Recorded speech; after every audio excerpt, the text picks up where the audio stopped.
The America's Democrats podcast, a project of 21st Century Democrats, is made possible by contributions from our listeners. Want to do more? Go to americasdemocrats.org and click Donate. And thank you for allowing us to be your voice. And if you enjoy the show, please share it with your friends on Facebook and Twitter, and leave us a review on your favorite podcast app. This is the America's Democrats podcast, the weekly podcast for stand-up Democrats. I'm your host, Jim Cuddy. This week, Greg Sargent on how Biden's COVID policy can restore a sense of national purpose. Daniel Farber on how President Biden can make government accountable again, plus a pandemic update and look ahead with Bill Press and Dr. Sanjay Gupta. Had enough of Fox News, the House Freedom Caucus, and Donald Trump? If you want the facts that you won't get from them or from the fake news sites of the alt-right, then stay tuned. Our sponsor, 21st Century Democrats, works hard to get everyday Democrats involved in returning our party to its roots and to success at the ballot box. Sit back and listen, then stand up and fight. And follow 21st Century Democrats on Facebook for all the latest progressive news. We're glad you can join us. President Biden's COVID policy includes a significant focus on rural America. Greg Sargent says it's an excellent example of how Biden's policy agenda can unify a divided America. And we say hello to Greg Sargent, who writes the Plumline blog for the Washington Post. Greg, thanks for joining us today on the America's Democrats podcast. Thanks for having me on. Our pleasure to have you with us. In January, you wrote about whether Joe Biden's policy agenda can do what can seem like the impossible, which is to unify the country. To begin with, how important should unifying the country be to the Biden presidency? Well, I think it really depends on what the phrase is taken to mean. Republicans right now are engaged in an extensive bad faith effort to define Biden's promise to unify the country as a promise to reach out to them and to water down his own agenda in order to win their support, which of course will never be forthcoming no matter what he does anyway. If we mean if we take that to mean unity, if we take unity to mean that, then I think obviously it's something Biden shouldn't be thinking much about at all. But in terms of what Biden really means by unifying the country is an end to the kind of ceaseless demonization of the opposition, an end to overt racism, an end to, constant permanent warfare against the parts of the country that didn't vote for you. And so I think that's an important feature of what Biden's going to be doing. And to the degree that he can get Republican voter and independent voter support for his agenda, I think that's also something that he's actually already doing. So It really depends on what we mean by the phrase. Yeah, and I think probably more the latter than the former would be my guess. But anyway, one of the lessons that we have learned from Trump's 4 years is how it's not hard to divide people. Did you ever find yourself surprised at just how easy that was? Well, I will tell you what really surprised me. Early on during the pandemic, I was looking at a fair amount of polling, and I was really pleased to see that large parts of the country were supportive of aggressive government efforts to contain coronavirus.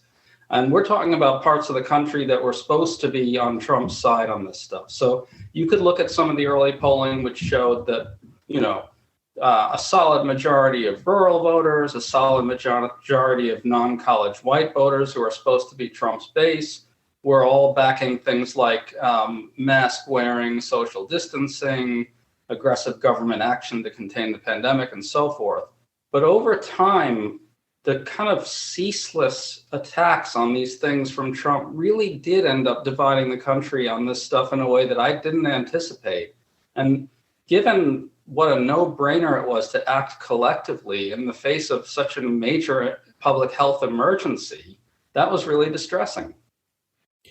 And well, also, what got to me too was the smartest guy in the room was Anthony Fauci or Dr. Birx, one of those two. All you had to do was listen to them, and they just got brushed aside. As soon as they were saying things that he didn't like, they just got brushed aside, and his base is going to stick with whatever he likes. So. Yeah, and not only that, but figures like Fauci became lightning rods to his base, which was just an extraordinary development. This really, I think that actually was something more pernicious than we, usually allowed for, because in doing that, this was basically a disinterested public servant. This isn't to say that he was perfect. Of course, he made mistakes and so forth, and but the thing is about his mistakes was that he would try to learn from them and adjust. The degree to which Trump, by attacking Fauci, was able to turn him into the enemy of a large part of the country was really kind of an astonishing development. Yeah. Now, you write in the Post, Biden's policy agenda is actually shaping up to be a unifying one, and you specifically write about Biden's COVID-19 policy in rural America. How do you understand Biden's purpose in aggressively directing resources to rural America during the pandemic? Well, I think that is an effort to overcome kind of precisely the problem we're talking about here, which is polarization around the pandemic. If Biden can channel public health resources into the parts of the country that supported Trump, then one at least has to hope that these parts of the country will see that the president is undertaking an effort that's driven by a good faith effort to do what's in the common good. And that alone at least has a chance of overcoming some of these deep divisions around this stuff. Mm-hmm. We're speaking to Greg Sargent, who writes the Plum Line blog for the Washington Post. Now, the political impact, I'm wondering what kind of political impact that could this focus on rural America have during the pandemic? It may not turn rural America blue, but can it at least slow down the deepening divide? Well, I think we're really going to have to see. One very encouraging thing is the broad majority support we're seeing for a lot of the policy proposals that Biden is trying to, put into law right now. Talking specifically about the $1.9 trillion relief package, which includes a whole lot of resources for reopening schools and for speeding the vaccine distribution and so forth. The fact that, a solid chunk of Republicans and a very large majority of independents support these things, I think does bode well. I will say, though, that really a lot is going to turn on how successfully these things are rolled out. A successful vaccine campaign, one that tames the pandemic, I think could go a long way towards kind of creating a sense of unity around common purpose, which, by the way, I should mention that early on during the Biden presidency, well, it's pretty early now, but very early on, I spoke to one of his public health officials about this, and they were very consciously and actively envisioning the vaccine rollout and the prospects for taming the pandemic as a way to restore a sense of common purpose and mutual obligation across the country. And I thought that was an interesting thing that they were thinking in those terms. Again, though, success, I think, is really the thing that will determine, whether that actually happens. Yeah, absolutely. Now, if indeed one of Biden's goals is to unify the nation, he faces at least, and I say at least, two obstacles. One obstacle to a unity agenda is that there are some politicians, and you've noted this in some of your writings, that believe that it is their benefit to divide the country. They learned this even before Trump. Do you imagine this will continue to be a theme in the GOP? Well, it's interesting because I think it's more complicated for some of those, what we might call Trumpy or Trumpist politicians after the storming of the Capitol. Note the fate of Josh Hawley. He was very consciously modeling himself after in the Trumpist model thinking to himself that, well, if he questioned the outcome of the election and became the leading champion for Trump's efforts to overturn it in Congress, he could really become the fighter on behalf of the parts of the country that had decided that the election was stolen. And so you had the spectacle of him giving a big fist bump to the rioters outside the Capitol just before they, violently stormed the place and tried to subvert the election through force. And so he has spent the last, number of weeks defending his role in all that and his role in propping up the lie that inspired all the insurrectionist violence. And so I think it's a little tougher for these guys now. They have to be a little more cautious about how they go about dividing the country to their own gain, because so much of the country has seen the horrifying consequences of that type of rhetoric and those types of lies. And so Hawley is doing his damnedest to still kind of stake out that place, but he's got to tread a lot more carefully now. Mm-hmm. Another obstacle, Greg, to unifying the nation is the agenda Biden promised in his campaign. Some elements, such as expanding legal immigration, may never find acceptance on the right. Is there any way Biden can manage these policy shifts to be less divisive without selling out his own agenda? Well, I have a working theory, and I hope it turns out to be right. It's an optimistic one. I'll grant that up front. But if Biden can deliver on the economy and on the pandemic, by which I mean if he can deliver a big rescue package that sends checks to people, delivers some aid to states, funds the vaccine distribution in a successful way, starts getting the schools reopened and so forth, then I think he actually buys some political space to do some of the stuff that we generally think of as being divisive, such as immigration and civil rights. And my hope is that if he can pacify the populism, the right-wing populism in the country by being successful on the economy, he then will be able to show that sensible management of immigration and progress on civil rights needn't be something that the usual people who you get backlash from on these things, these don't have to be things that prompt backlash and anger. I think your hopefulness is probably better served now that we're in this new administration than perhaps it might have been a couple of years ago. So let's go with your hope and hope that you're right. Greg Sargent, who writes the Plumb Line blog for the Washington Post, joining us today on the America's Democrats podcast. Greg, we appreciate your time with us. Would love to have you back again soon. Thank you so much. Thank you. And this is the America's Democrats podcast, the weekly podcast for stand-up Democrats.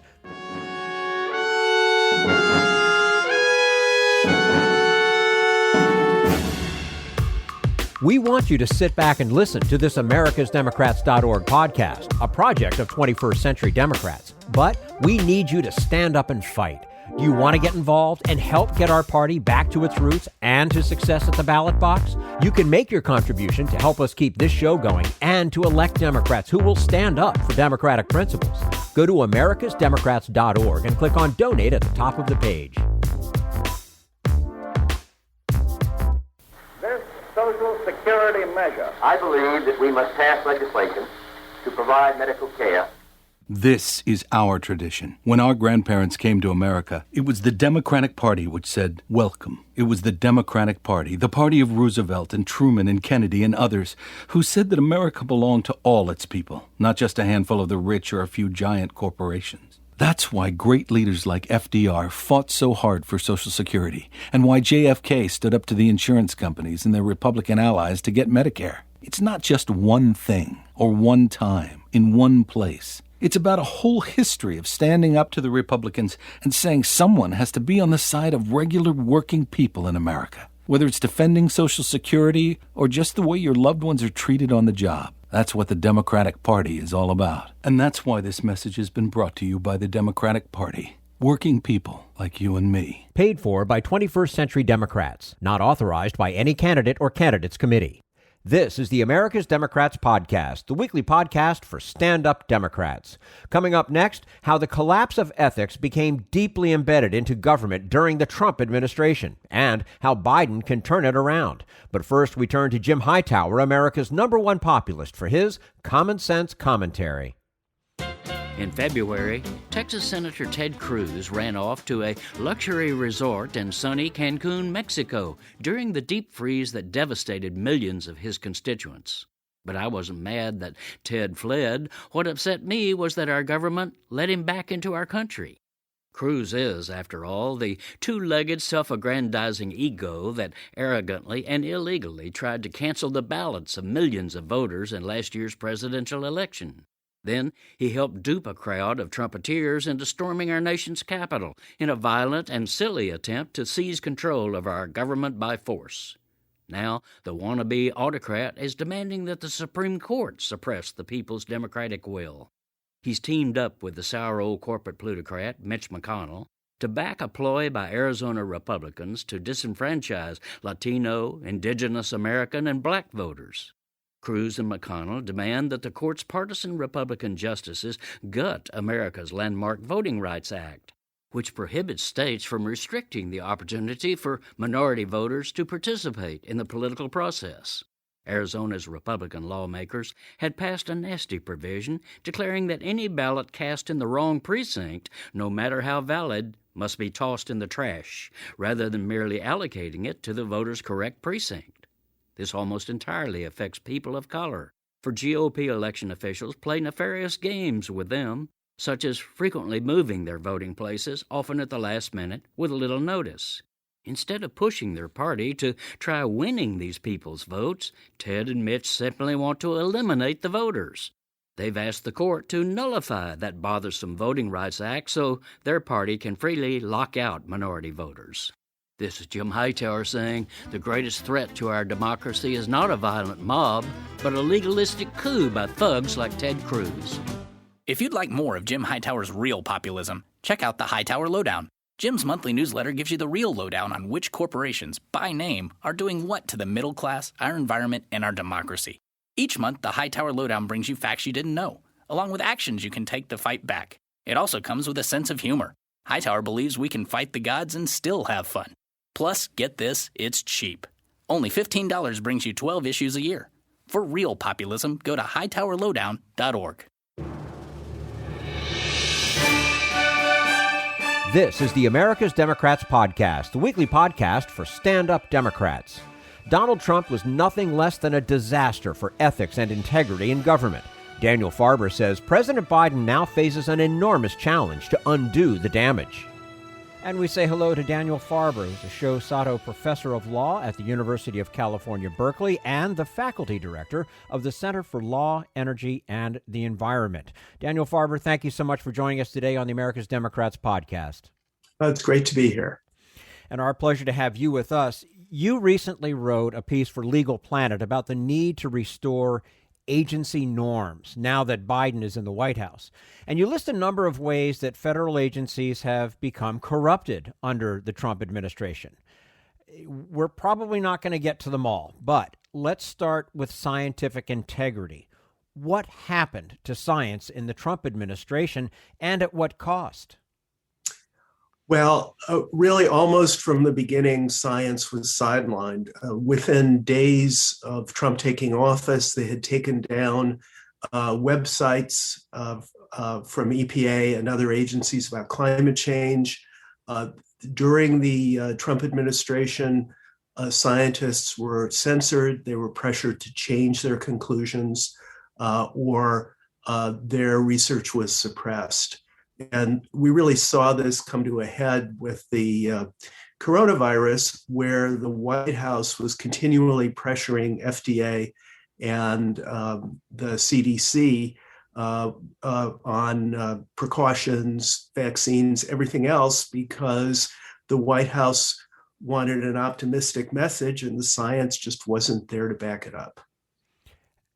How do we now restore science to its rightful place in policymaking? Well, I think the first step is to protect scientific integrity, as you were saying.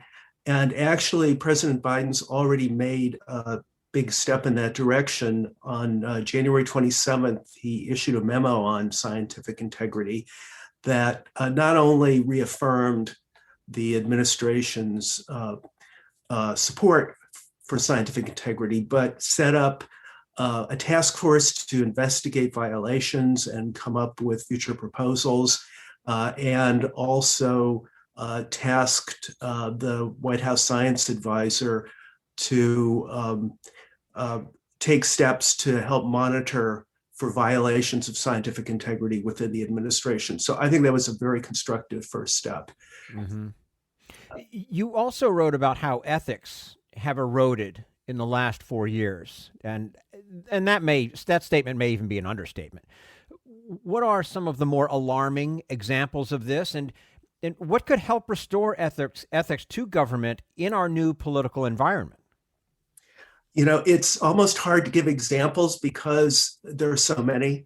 It seemed like every day there would be something in the newspaper that in any other administration would have been a real scandal about an ethics violation. And yet in this administration, people sort of became numb.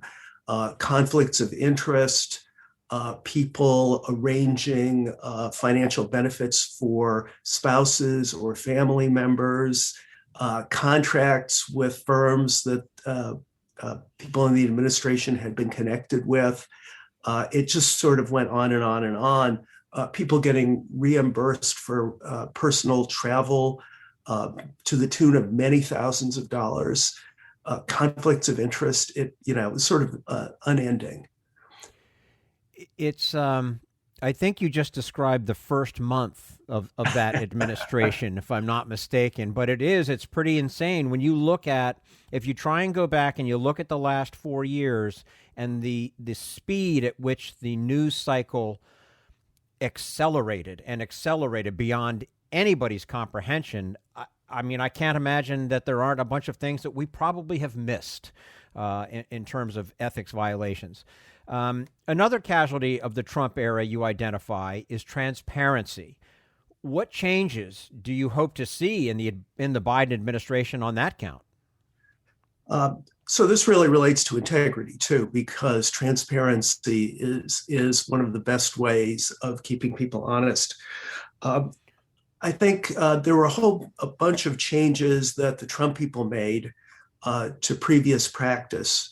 And I would like to see those undone. I think they will be undone. For example, they would conceal appointments calendars of high-ranking officials, or release sort of redacted versions so you couldn't even tell who they'd been talking to or what they'd been doing. They put political appointees in charge of public records requests, FOIA requests, they're called, so that stuff that was potentially embarrassing to the administration wouldn't get released, even despite the law. And all of those things, it's not really rocket science. It really just involves following the rules. I would like to actually see some increased transparency in some areas, even beyond the Obama administration. I think that more could be made public about interactions between the White House and agencies that isn't really super confidential, but that would help the public understand what's going on inside the executive branch. What are some of the worst fallout from this lack of transparency?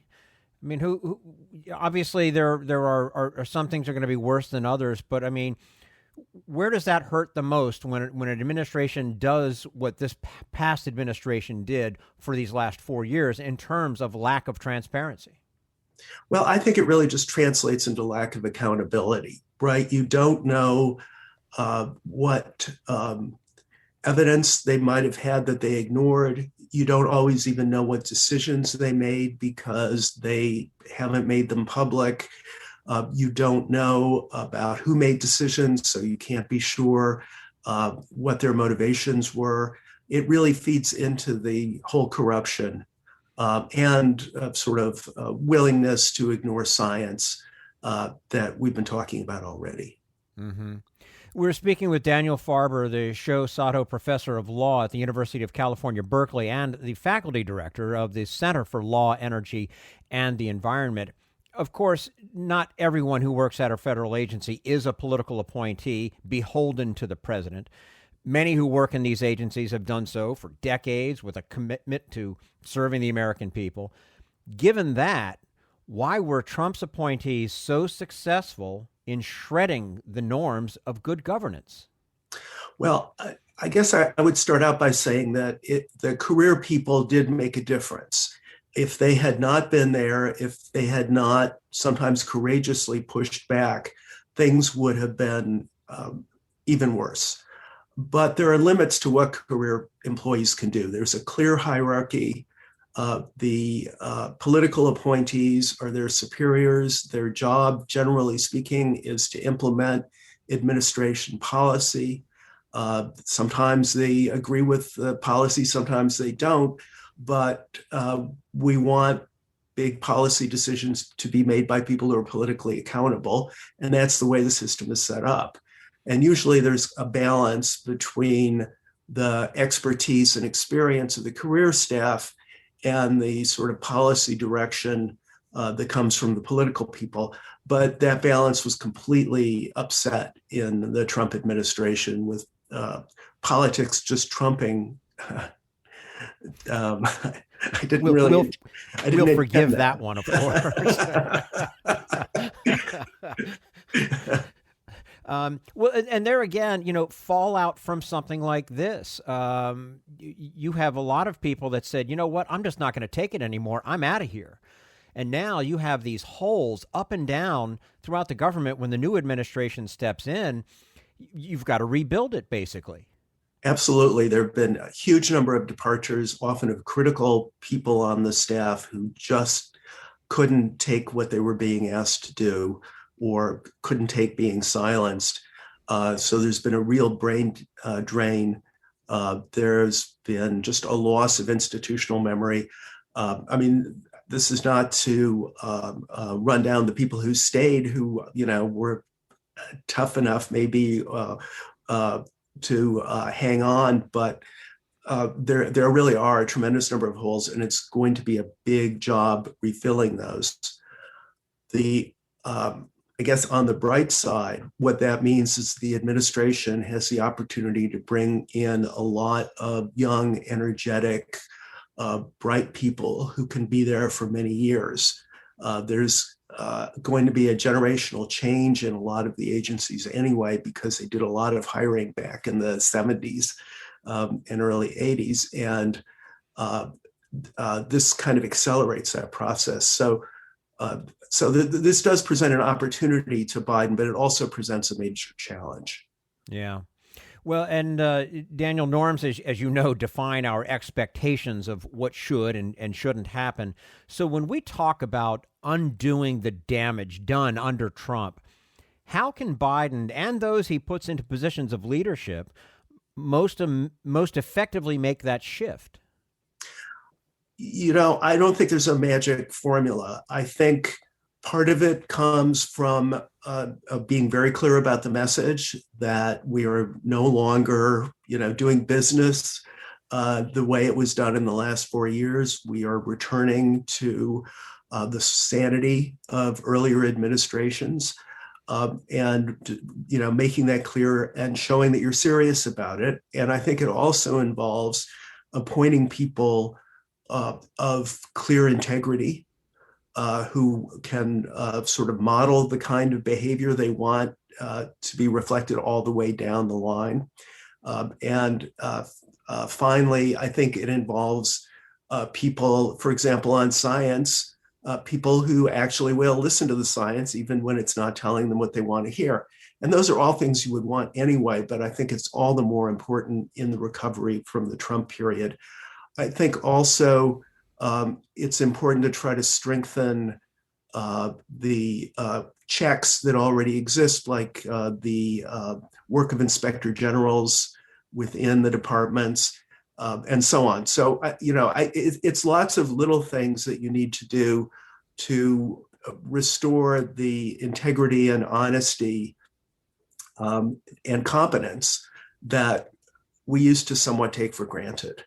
Sure. Well, I don't know that anybody would have anticipated a president coming in and you mentioned an inspector general, just getting rid of them because they didn't do what he wanted them to do. I mean, that's ludicrous. Yeah, exactly. And part of what was going on in the Trump administration was, the rot, as they say, starts at the head of the fish. And, so the White House was corrupting the system, and then that was transmitted down to the department heads, and they were following the same path, and it just sort of went from there. Well, and here's hope to a better coming 4 years. Yes, I'm optimistic about that. Same here. Daniel Farber, Sho Sato Professor of Law at the University of California, Berkeley, and Faculty Director of the Center for Law, Energy, and the Environment, joining us today on the America's Democrats podcast. Daniel, thank you so much for your time with us. We'd love to have you back again soon. It's great to be here. Thank you. And this is the America's Democrats podcast, the weekly podcast for stand-up Democrats.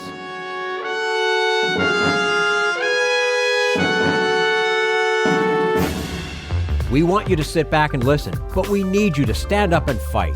Help get our party back to its roots and to success at the ballot box. Make your contribution to keep the americasdemocrats.org podcast, a project of 21st Century Democrats, on the air, and help elect stand-up Democrats.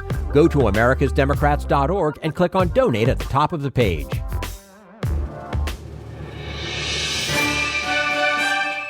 This is the America's Democrats podcast, the weekly podcast for stand-up Democrats. And now, Bill Press with Dr. Sanjay Gupta on how the pandemic is slowing down and how it has changed life as we know it. I do want to ask you a little bit about the most serious public health crisis that any of us have experienced. But there was some breaking news, Sanjay, with Johnson & Johnson vaccine being approved. This is a single dose, so could this be a game changer? What do you think? I think it's a really important development. It's a really good vaccine for accomplishing what I think most people want out of a vaccine, which is you take the vaccine and you're far less likely to get very sick, far less likely to require hospitalizations, and far less likely to die. That's what most people want out of a vaccine, and it accomplishes those things. It wasn't as good as some of the other vaccines, at least numerically, at preventing the milder illness. So, people could still have more mild or moderate symptoms with this as compared to the other two authorized vaccines. But it's a really good vaccine. It's interesting, Bill, because it's one shot, like you mentioned. It also can be stored from a temperature standpoint at the same temperatures that most pharmacies have existing freezers. So, with Moderna and Pfizer, there was a lot of infrastructure that needed to go into these, just the storage, the cold chain storage. So that's going to make it a lot easier. I think the second question you raised, is it a game changer? I think meeting the incredible demand for vaccines, anything that does that, is really important right now. I think it will be important also to figure out who's best suited for which vaccines.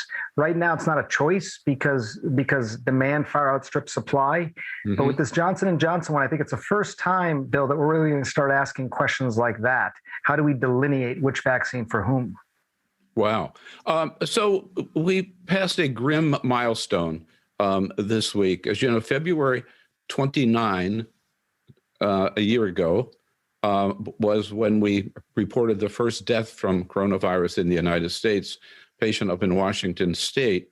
And now we're over 500,000, 507,000 people. Did you ever think early on that it would get this bad, Sanjay? And if we had acted sooner, could we have done a little better? Well, the answers are no and yes, in that order. No, I never thought it would get this bad. I mean,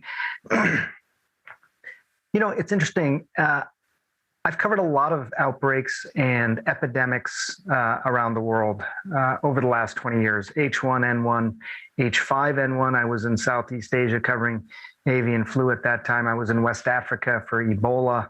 I've covered, SARS, MERS, all these outbreaks. And I think I bring that up because I think there's a tendency, as soon as you're confronted with this new virus, to immediately put it in the context of something you already know. A coronavirus from China. Oh, that sounds familiar. That sounds like SARS.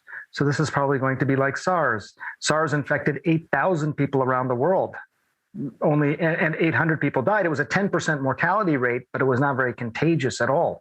So I think in some ways having pre-existing sort of context may get in the way sometimes when you're dealing with something new, because this was an absolutely new virus and there was no way to really anticipate, I think, exactly how it was going to behave.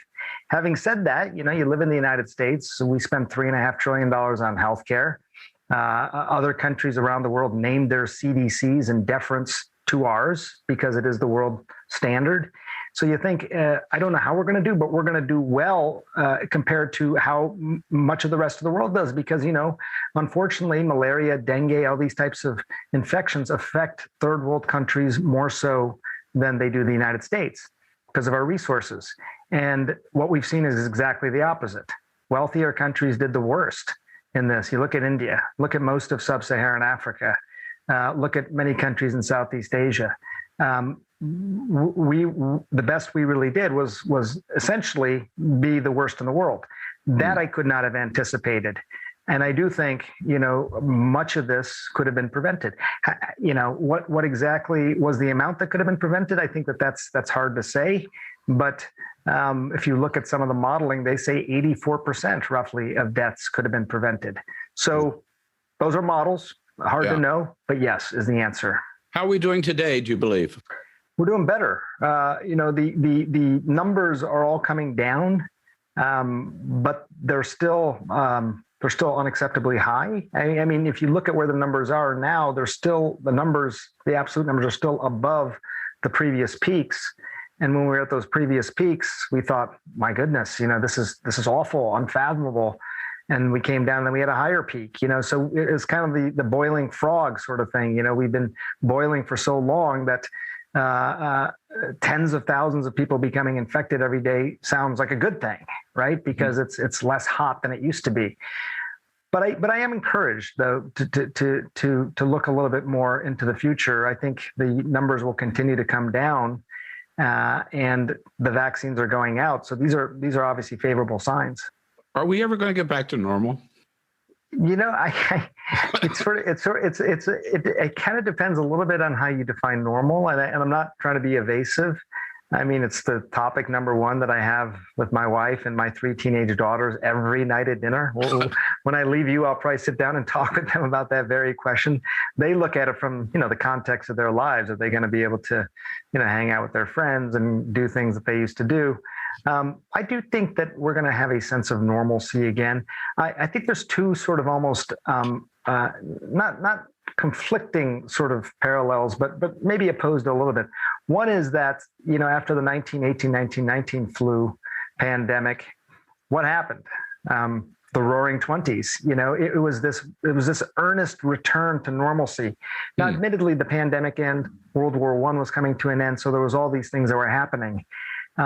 So I think that there is this desire to return to normalcy as quickly as possible. On the other hand, this has been a brutal lesson. I think so much of what has happened here, as I said, could have been prevented. So much of what has happened here was predicted. And despite that, we didn't do anything to really prevent it.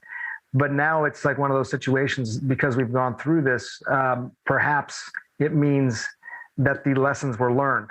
A very hard way to learn them, but I think there's going to be these things that are reminders. I think there'll still be masks in certain areas and large indoor settings, kind of like my kids take off their shoes at the airport. They don't really know why. They were born after 9/11, but I think there's going to be things like that. I think ventilation will change. I mean, even if you're in New York and you see all these old buildings with courtyards in the middle of the building. Why was the courtyard in the middle of the building? A lot of that came after the 1918 flu pandemic to improve ventilation in all the surrounding buildings. Construction is going to look different. Office life, I think, will look different. People won't go into the office as much probably as they used to. I think telehealth in my world of medicine is here to stay now. So there'll be differences, but I think overall the semblance will be one of greater normalcy. So let's talk about Keep Sharp, which I must say, I found rather revolutionary, Sanjay, in the sense that we always, as we've grown up, right, we've always been taught you got to take care of yourself. You have to exercise. You have to eat well. You got to get out and get some air kind of every day. And we sort of don't think about the brain. But what you're saying in this book, as I get it, is that it's just as important as taking care of our body to take care of our brain. And there's one sentence right early on that really caught me. You say, quote, "Every day of your life, you can make your brain better." Mm-hmm. I mean, that is revolution. How? I mean, in the sense of this thing up here that we don't even know what it looks like, right? I mean, it's this big mystery. So I don't say this, I don't say even a sentence like that lightly, Bill.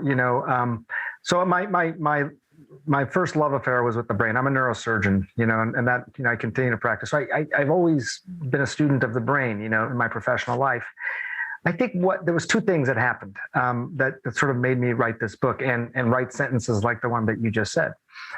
One is that it has always struck me that the brain is largely thought of as this black box, meaning it's primarily evaluated by its inputs and its outputs, but the actual inner mechanics of it and how it works and how you would measure it and how you would say this is a healthy brain.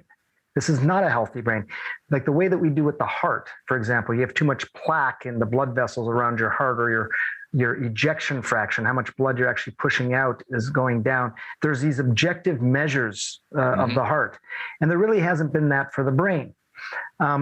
We tend to value things in our society more if we can measure them, which is a strange truth. But cholesterol, for example, we all want to lower our cholesterol. I know my number, 200. I want to lower it below 200. Cholesterol is important, but these things take on an outsized sort of importance just simply because you can measure it. And the brain suffered from that, and that we really couldn't measure these things as well. So that was one reason that I want to write the book. If we can't measure it like we measure the heart, how do we know what is a healthy brain? What is a well-functioning brain beyond just memorizing a list of 10 objects? But the second thing, and this is sort of the newer science, is that I go to all these neuroscience meetings, from my neuro world, and I'm also a journalist. And, it's sometimes funny when you straddle two worlds like that, you see the gaps. Over here in this world, this is a whole new topic of discussion. Everyone is talking about this, and the lay public has really no knowledge of it yet. And one of those areas was this idea of something known as neurogenesis, which is the idea that you can grow new brain cells. It was really, really something. We thought kids grew new brain cells as their brains were still developing, and maybe somebody who had a brain injury could grow new brain cells. But the idea that you could grow new brain cells throughout your entire life, I don't know that all organs or really any other organ can do that. And as a result of that, you can measure the things that create a healthy brain, a sharper brain, a better brain, however you want to define it.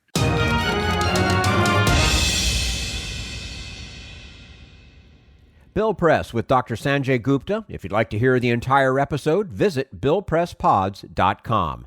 And that's all for the America's Democrats podcast. Thank you to all who made today's show possible. Greg Sargent, Daniel Farber, and the entire Bill Press team. And thank you for listening. If you liked what you heard, please get involved in our efforts to keep this show going and to elect Democrats who are bringing the party back to its roots.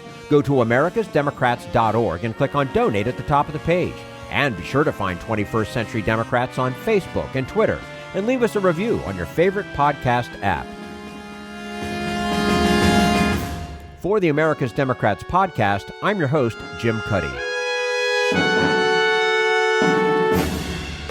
We want you to sit back and listen, but we need you to stand up and fight. Join us. Support the americasdemocrats.org podcast, a project of 21st Century Democrats, and help elect Democrats who will stand up for democratic principles with your contribution today. Go to americasdemocrats.org and click on Donate at the top of the page.